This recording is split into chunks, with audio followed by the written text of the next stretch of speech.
เข้าเที่ยงปุ๊บ7:40มีคนมาแกล้งตอนโมโหหิวอยู่นะคะเลยแลบลิ้นใส่แหละเฮ้ยนี่มันไม่ใช่เรื่องเล่นๆนี่โมโหหิวอยู่นี่จริงจังยังไม่เข้าเที่ยงจู่จ้าสวัสดีค่ะยินดีต้อนรับทุกคนสู่ซอฟต์ปอมส์ชาแนลเอาละค่ะและคลิปนี้นะคะซอฟเนี่ยก็จะมากับการรีวิวเจเดนนี่เลยค่ะอันนี้เนี่ยน่าสนใจมากเพราะเป็นเลโก้ที่เรียกว่าเป็นชุด Time Teacher นะคะจริงๆแล้วเนี่ยเขาออกแบบมาให้สำหรับน้องๆเนี่ยอายุ6 ขวบขึ้นไปแต่ด้วยความที่โตแล้วก็จริงสมองก็โตแล้วแต่ที่ซื้อมาเพราะเราชอบของเล่นแล้วเรารู้สึกว่า Time Teacher ตัวนี้เนี่ยคือเขาจะมีนาฬิกาข้อมือนะคะที่เป็นรูปของเลโก้ของแท้มาให้แล้วเรารู้สึกว่าต่อให้เป็นผู้ใหญ่อะก็ยังสามารถใส่แล้วก็มีความหลงใหลในเลโก้ได้ค่ะทุกคนคะงั้นเดี๋ยวยังไงซอฟจะมาดูกันดีกว่าว่าเลโก้เนี่ยเขาจะทำเซต Time Teacher เอาไว้สอนน้องๆหนูๆเด็กเล็กๆเนี่ยดูนาฬิกาดูเวลาได้ยังไงค่ะเวลาตอนเด็กๆเนี่ยเรามักจะสับสนกับการดูนาฬิกาที่เป็นเข็มหน้าปัดใช่ปะหน้าเข็มหน้าปัดจะเป็นอย่างเงี้ยถูกไหมคะเพราะแบบตอนเด็กๆเราจะดูอะไรที่เป็นแบบดิจิทัลถ้าเป็นแบบนาฬิกาตัวเลขดิจิทัลที่มันเป็นแบบตัวเลขอะจะดูง่ายแต่ตอนเด็กๆจะมีปัญหาเรื่องเวลาดูที่เป็นเข็มหน้าปัดคือจะรู้สึกมันน่ากลัวมากเจ้าเซตนี้จะมาช่วยให้น้องๆเนี่ยรู้สึกว่ามันไม่น่ากลัวอย่างที่คิดนะคะมาในกล่องมีอะไรบ้างในกล่องเลยเนี่ยก็จะมีแต่เด่นนาฬิกาข้อมือที่เราสามารถปรับเปลี่ยนสายเองได้ด้วยนะคะเดี๋ยวเรามาดูกันว่าเขามีให้อะไรมาบ้างนี่ไงมีสายมาให้ต่อเพิ่มได้ด้วยค่ะทุกคนแล้วก็มีเลโก้ถามว่าเลโก้ตัวนี้จะต่อเป็นอะไรประกอบเป็นอะไรเดี๋ยวเรามาดูกันในด้านนี้นะคะเจเดนนี่เลยนี่คือแผ่นเซตที่จะมาให้ความรู้ต่างๆนะคะนี่ก็คือสมุดเอาไว้เป็นคู่มือไว้ให้เราประกอบเดี๋ยวยังไงซอฟประกอบก่อนแล้วเดี๋ยวเรามาดูกันว่าจะออกมาหน้าตาเป็นยังไงค่ะ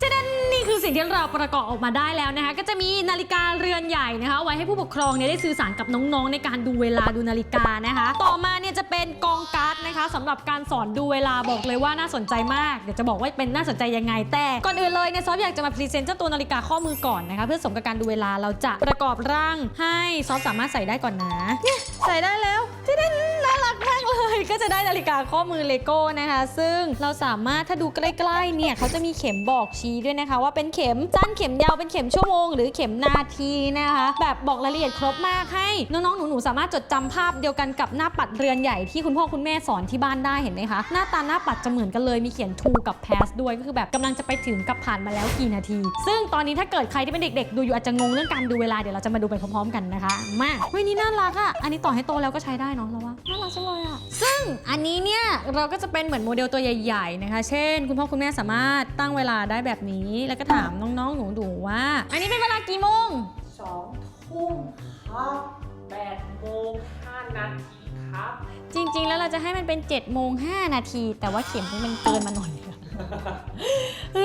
โอเคเราจะให้ดูก่อนว่าการดูเวลาเขาก็จะมีบอกว่าตอนนี้ครบ60นาที1ชั่วโมงมี60นาทีตรงนี้ที่ตรงกับเลข1คือ5นาทีคือสอนดูละเอียดมากเลยถ้าเลข2คือ10นาที15นาที20นาทีสอนดูละเอียดมากๆเหมือนตอนที่เราเรียนประถมเนาะซึ่งที่น่าสนใจเลยก็คืออันเนี้ยคุณพ่อคุณแม่เอาไว้ใช้สื่อสารกับลูกๆแต่มันจะมีสตอรี่ในการจดจำเวลาค่ะคือเจ้าปึ้งนี้คือน่ารักมากปึ้งนี้เนี่ยในการ์ด1ใบนะคะจะมี2ด้านก็คือด้านที่1ที่เป็นเข็มหน้าปัดเพื่อให้น้องๆหนูๆสามารถลองตั้งเข็มนาฬิกาตามรูปภาพดังนี้สำหรับอันนี้นี่เป็นเวลากี่โมงเจเดนนี่ซอฟตั้งตรงแล้ว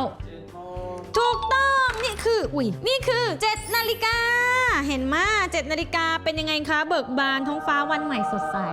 ต่อมาค่ะด้านหลังเขาจะผ่านๆเนาะเพราะซอฟอยากจะให้รู้ว่าเขาสอนดูเวลาเขาไม่แบ่งเป๊ะๆแบบที่เราเคยเรียนแบบ7 โมงตรง7 โมงครึ่ง15 20ไม่เขาแบ่งอย่างนี้ค่ะ7นาฬิกาผ่านไปต่อมา7 โมงครึ่งตื่นอีกนิดนอนต่อมาค่ะ8 โมงเช้าเนี่ยต้องเตรียมตัวออกไปทำกิจกรรมด้านนอกบ้านได้แล้วนะคะไม่ว่าจะไปทำงานไปเรียนนะคะ8 โมงตรงสังเกตดีๆว่าเวลาแบ่งตอนแรกก็แบ่งเป็นครึ่งชั่วโมงไหมคะต่อมาค่ะ8 โมงครึ่งเริ่มคิดแล้วว่าเราเนี่ยจะไปทำอะไรยังไงข้างนอกเดินทางไปยังไงดีวางแผนชีวิตตอนเช้าและว่าเฮ้ยวันนี้เนี่ยเราจะทำอะไรกันดีนะคะ8 โมงครึ่งค่ะต่อมาค่ะ8 โมง 45ต้องแต่งตัวแล้วนะคะเพื่อที่จะได้ออกไปนอกบ้านนะคะนี่ต้องมีกระเป๋าไปด้วยนะคะเริ่มแบ่งเป็น45นาทีแล้วนะต่อมาค่ะ9 โมงครึ่งอาจจะถึงที่ทำงานหรือที่โรงเรียนนะคะก็มีการทักทายเพื่อนๆยังร่าเริงสดใสอยู่ต่อมานะคะ9 โมง 50เนี่ยเริ่มมีความขี้เกียจในตอนเช้านิดนึงนะคะดูเขาแบ่งเวลาเขาไม่แบ่งตรงๆแล้วนะเขาเริ่มแบ่งเป็น50แล้ว9โมง50เริ่มแบบสมองตอนเช้าไม่ค่อยแล่นเลยอะต่อมาค่ะ10โมงเช้านี่คือพยายามที่จะสดชื่นอยู่นะคะดูจากท่าทาง10โมง35นาทีผ่านไปเพียงแค่35นาทีเท่านั้นก็ยังพยายามสดใสร่าเริงอยู่นะคะต่อมาค่ะ11โมง10นาทีค่ะมันเป็นท่าเดียวกับ8โมงครึ่งเลยนะถ้าจะ8โมงครึ่งเหรอตอนนี้เริ่มคิดว่าหิวข้าวไงเริ่มแบบเมื่อไหร่จะเข้าเที่ยงเริ่มคิดแล้วเมื่อไหร่จะเข้าเที่ยงพอคิดถึงเข้าเที่ยงปุ๊บ7โมง40มีคนมาแกล้งตอนโมโหหิวอยู่นะคะเลยแลบลิ้นใส่แล้วนี่มันไม่ใช่เรื่องเล่นๆนี่โมโหหิวอยู่นี่จริงจังยังไม่เข้าเที่ยง11โมง40โมโหหิวใช่ไหมคะต่อมาคือเที่ยงครึ่งค่ะมีเวลาได้กินข้าวเที่ยงแล้วเย้สำหรับน้องๆหนูๆที่อยากจะรู้ว่าได้เวลากินข้าวเที่ยงตอนกี่โมงหน้าตาหน้าปัดเป็นยังไงก็สามารถคลิกไปดูด้านหลังในทุกๆเวลาเนี่ยมีด้านหลังหมดเลยนะคะว่าเข็มควรจะชี้ไปแบบไหนยังไงนะคะพอกินข้าวเสร็จยังสดใสอยู่อาหารเพิ่งตกถึงท้องค่ะตอนบ่ายโมง5นาทีบ่ายโมง30นาทียังพอทนอยู่ค่ะบ่ายโมง50นาทีหน้าตาเริ่มไม่มั่นใจแล้วนะคะเริ่มง่วงหรือเปล่ากินข้าวเสร็จแล้วง่วงดูหน้าตาเริ่มแบบต่อมาบ่าย2:25ก็ยังร่าเริงอยู่นะคะยังแบบอีกนิดนึงร่าเริงตอนบ่ายต่อมาค่ะบ่าย35นะคะเริ่มคลุ้นคลิดแล้วว่าเมื่อไหร่จะเลิกเรียนเมื่อไหร่จะเลิกงานอยากกลับบ้านไปเล่นเกมแล้ว ต่อมาค่ะบ่าย3:30เริ่มดีใจเพราะว่าใกล้ได้ยินเสียงกระดิ่งเลิกเรียนค่ะต่อมาค่ะ4โมงเย็นดีใจเลิกเรียนแล้วนะคะก็ได้ถูกปล่อยออกจากห้องเรียนหรือออกจากที่ทำงานใช่ไหมคะต่อมาค่ะพอจะกลับบ้านเนี่ยเราก็ต้องไปเผชิญกับรถติดซึ่งเราเกลียดมากเลยนะคะ4โมง40เนี่ยโอ้โหเวลารถติดอยู่ในกรุงเทพก็จะแบบต่อมา5โมง30นะคะก็ถ้าอาจจะยังไม่ถึงบ้านก็เลยแวะกินข้าวค่ะ5โมงครึ่งนะคะนี่เริ่มหิวแล้วอร่อยกินมุมมามเพราะมีผ้ากันเปื้อนต่อมา6โมง30ร่าเริงได้กินเสร็จแล้วหายโมโหหิวก็พอจะเดินทางกลับบ้านได้ต่อมานะคะ1:20ค่ะเหนื่อยเหลือเกินเพิ่งถึงบ้านนะคะสภาพก็จะโซซัสโซเซนิดนึงเพราะเหนื่อยจากการเดินทางเนอะรถติดต่อมาค่ะช่วงเวลาสุดท้ายของวันนะคะเป็นเด็กดีนิดนึงอันนี้เขาสอนเด็กๆเขาก็จะบอกว่า2:15นาทีเนี่ยพวกเราควรจะเข้านอนได้แล้วค่ะเป็นไง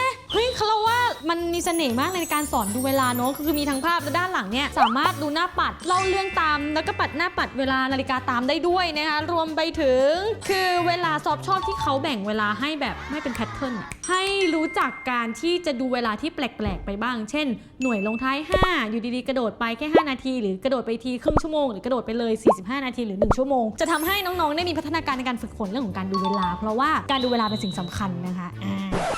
เอาเลยค่ะเป็นยังไงกันบ้างล่ะคะสำหรับการรีวิวของซอฟในครั้งนี้นะคะกับเจ้าเซต Lego Time Teacher นี่เลยค่ะบอกเลยว่ามีประโยชน์กับน้องๆหนูๆมากนอกจากที่เราจะได้ฝึกทักษะในการต่อเลโก้แล้วนะคะเซตนี้ยังสอนให้เรารู้จักการดูเวลาและคำนวณเวลาอีกด้วยค่ะถ้าเพื่อนๆถูกใจการรีวิวของซอฟในครั้งนี้ก็อย่าลืมช่วยกันกดไลค์กดแชร์คลิปนี้ให้ซอฟด้วยนะคะสำหรับคลิปนี้เนี่ยขอบคุณสำหรับการรับชมขอให้ทุกคนมีความสุขมากๆแล้วเจอกันใหม่ตอนต่อไปสำหรับวันนี้สวัสดีค่ะ